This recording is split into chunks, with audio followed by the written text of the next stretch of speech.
We worked on the rocker base as one of a variety of alternatives to offer that can marry up with either the high back or the low back. The initial sketches were worked upon by my colleagues, so there were some hand sketches for the rocker.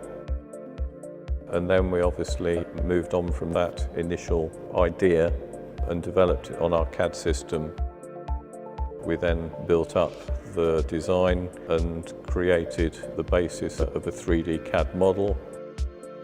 From there onwards, we moved on to making some rapid prototypes where we use our 3D printer to create an initial model that we can just look at in scale format. The actual manufacturing process, we buy in the raw steel and then put through the various departments through our machine shop, so it will be bent on our reverse 45 bending machine, which is a double-headed machine, which means you can bend a number of bends all at one time rather than having to manually bend each one.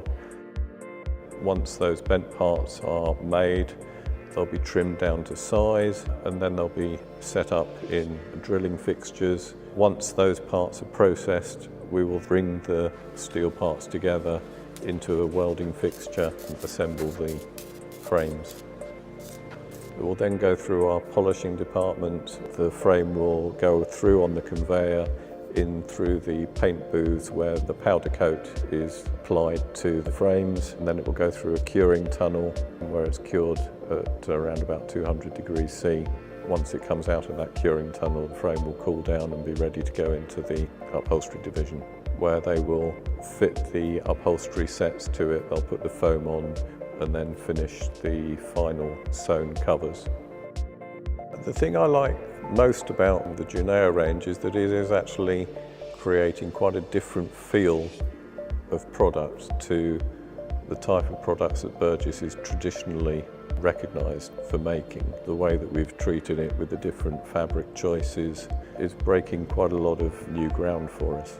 To sum up the design in one word, I would call it a rule breaker. It's creating something for Burgess that we haven't had before. We are pushing the limits, not only on the technical side, but on the visual side as well.